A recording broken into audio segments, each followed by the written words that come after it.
ঈদের আজকে দ্বিতীয় দিন। কোথায় বেড়াতে গেলাম, কারা কারা আমাদের সাথে গিয়েছে সবই ইনশাল্লাহ এই ব্লগে আপনাদের সাথে শেয়ার করব। সাথেই থাকবেন। ভিডিওটা ভালো লাগলে অবশ্যই ভিডিওর জন্য একটা লাইক দেবেন এবং চ্যানেলটা সাবস্ক্রাইব করে আমাদের পাশে থাকবেন। চলুন তাহলে ভিডিওটা দেখে নেওয়া যাক। আসসালামু আলাইকুম ভিউয়ার্স, সবাইকে জানাচ্ছি ঈদ মোবারক। আশা করছি আলহামদুলিল্লাহ আপনারা সবাই ভালো আছেন। আল্লাহর রহমতে আমরাও ভালো আছি। চলে যাচ্ছি ঈদের পরের দিন বেড়াতে।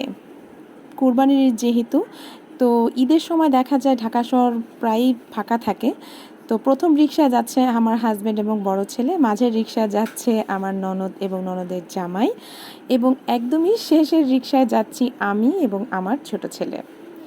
টিপটিপ বাইরে বৃষ্টি পড়ছে, কি করার, একদম রেডি হয়ে গেছি, বের হয়ে গেছি, এরপরে দেখছি বৃষ্টি হচ্ছে। তো এর মধ্যেই আমরা যাচ্ছি। তো যাচ্ছি আজকে বাউনিয়ায়, যেখানে প্লেন ল্যান্ড করে, ওঠানামা করে আর কি। তো যেহেতু নতুন মেহমান এসছে, ওনারাও আবদার করছিল যে সবাই মিলে এক জায়গায় বেড়াতে যাওয়া যাক, গেলে আসলে একটু ভালো লাগবে। তো এখন রিক্সা থেকে নেমে গেলাম, রিক্সা ভাড়া দিয়ে এখন আমরা মেন রোডটা পার হব। আর রিক্সাওয়ালা মামাদের দেখলে বেশি কষ্ট লাগে, কারণ ওনারা অনেক পরিশ্রম করে, রোদ বৃষ্টি কোনো থামাথামি নেই। অনেক কষ্টের পর ভাড়াটা যখন পায় তাদের কাছে ভালোই লাগে। তো আমরা সবসময় চেষ্টা করি তাদের ন্যায্য যে ভাড়া সেটা দেওয়ার জন্য। আর দেখা যায় মাঝে মাঝে 10-20 টাকা এভাবেই দেওয়া হয়, কারণ ওনাদের অনেক কষ্ট হয় একটা রিক্সা টানতে। 10-20 টাকা একটু খুশি হয়ে দিলে কিন্তু ওনারা অনেক খুশি হন। তো এখন রোডটা পার হয়ে যাচ্ছি, আর রোড পার হওয়ার সময় অবশ্যই ভিডিও করা যাবে না। ভিডিও করতে গেলে অনেক জায়গা বিশেষ করতে হয়, অনেক মানুষই এটা ভালোভাবে নেয় না। তো এখন রোড পার হয়ে চলে যাচ্ছে সেখানে। এরপরে আবার আমাদের রিকশায় উঠতে হবে। আর এইদিকে দেখছি আমার ননদের জামাই একসাথে, বাচ্চাকে আর খুঁজে পাচ্ছিলাম না, পরে হঠাৎ বাচ্চাটা বের হলো ওনাদের মাঝে থেকে। তো এভাবেই হেঁটে যাচ্ছিলাম। আর এটা হচ্ছে উত্তরা দিয়ে আমরা হেঁটে যাচ্ছি। আর দেখতেই পাচ্ছেন রাস্তাঘাট অনেকটা ফাঁকা। ব্যস্ত সময়ে এখানে কিন্তু প্রচুর মানুষের ভিড় থাকে, চলাচলের আসলে সুযোগ পাওয়া যায় না। তো এখন মানুষজন একদমই কম। আর এই দেখছেন বৃষ্টিতে পুরা রাস্তাঘাট সব ভেজা, আর এইদিকে আমার হাজব্যান্ড রিক্সা ভাড়া করছে। আর এই যে আমরা রিক্সা নিয়ে এখন চলে যাচ্ছি। প্রথম রিক্সায় চলে গেছে আমার ননদের জামাই এবং আমার বড় ছেলে, আর পরের রিক্সায় আমরা 3 জন। আর এই যে এয়ারপোর্টের পেছনের গেট, এখান দিয়েই আমরা যাচ্ছি বাউনিয়ায়। পেছনের গেট দিয়ে আস্তে আস্তে চলে যাচ্ছি, আর সাইডে উত্তরার যে ভিউ সেটাও আমরা দেখতে পাচ্ছি। আর বিশাল বড় উঁচু দেয়াল, আগে আসলে এরকম দেয়াল ছিল না, একদমই সেরকম একটা সিকিউরিটি ছিল না, ভাঙা ছোটোখাটো একটা দেয়াল ছিল। আর বাইরে থেকেই সব কিছু এয়ারপোর্টের দেখা যেত। এখন আসলে অনেক সিকিউরিটি হয়ে গেছে, কড়াকড়ি সব কিছু। আর এই দেখেন চলে এসেছি আমাদের পছন্দের জায়গা বাউনিয়া। আমার হাজব্যান্ডের খুব পছন্দের জায়গা এটা, এখানে আসলে ওনার কাছে ভালো লাগে আর কি। তার জন্য ম্যাক্সিমাম টাইম দেখা যায় ছুটি হলে মন চাইলে আমরা এখানে চলে আসি। তা দেখতে পাচ্ছেন চারিদিকে অনেক অনেক মানুষ, সবাই অপেক্ষায় আছে কখন প্লেন উঠবে নামবে।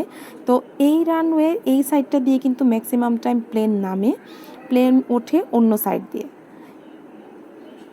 তো এখানে আমরা চেষ্টা করছিলাম যে ভেতরে একটু যাওয়া যায় কি না, তবে যে ব্যাটালিয়ান পুলিশরা আছে ওনারা বলছে না, যাওয়া যাবে না, আপনারা বাইরে থেকেই যতটুকু দেখার দেখেন।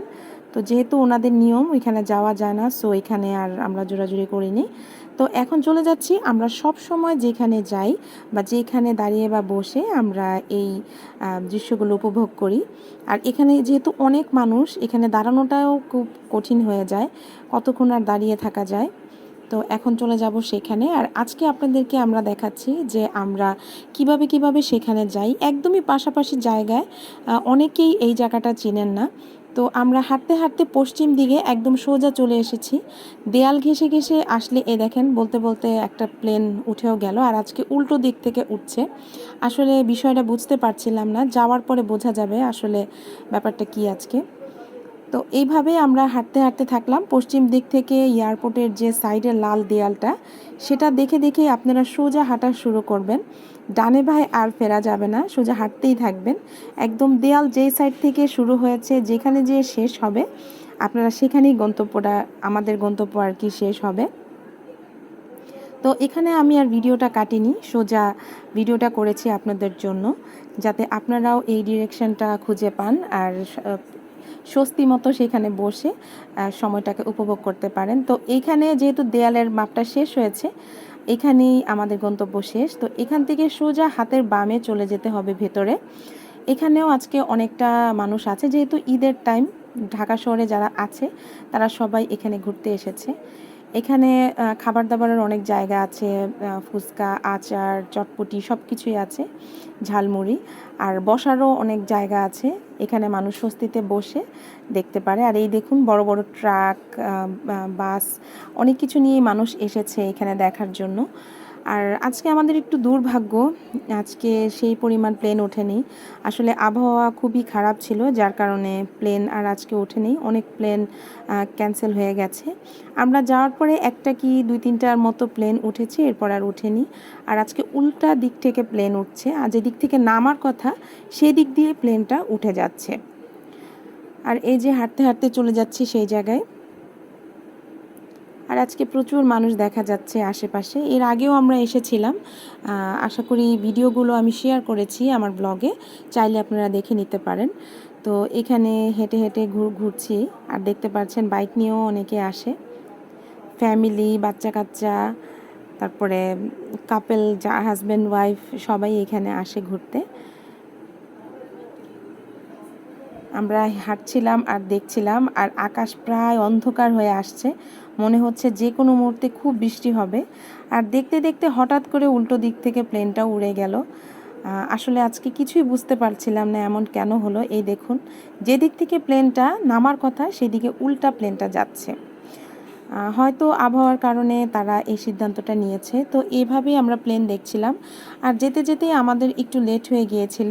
আর এখানে যেটা দেখলাম, ছোট একটা বাচ্চা, ওর গায়ে কাপড় ছিল না, ওই অবস্থায় ও দৌড়াদৌড়ি করছিল, খেলছিল। তো সবাই ওকে তাকিয়ে তাকিয়ে দেখছিল। আসলে ছোট বাচ্চা, ও তো কিছুই বোঝে না। ওর ছোট ভাই, বড় ভাইয়ের সাথে এসেছিল এখানে খেলার জন্য, হয়তো আশেপাশে তারা থাকে। তো এই যে আমার ননদের সাথে একটু ভিডিও করে নিলাম। আর সব কিছু দেখে আমরা এখন চলে যাচ্ছি বাসায়। আর এই যে সবাই একই গাড়িতে উঠে এখন চলে যাচ্ছি বাসায়। আশা করছি আজকের ব্লগটা আপনাদের ভালো লাগবে। ভালো লাগলে অবশ্যই ব্লগের জন্য একটা লাইক দিতে কিন্তু ভুলবেন না, আর চ্যানেলটা সাবস্ক্রাইব করে আমাদের পাশে থাকার জন্য অনুরোধ জানাচ্ছি। ভালো থাকবেন, সুস্থ থাকবেন। আবারও চলে আসব সুন্দর কোনো ব্লগ নিয়ে, বা আমাদের সুন্দর কোনো স্মৃতি নিয়ে। ততক্ষণের জন্য আল্লাহ হাফেজ।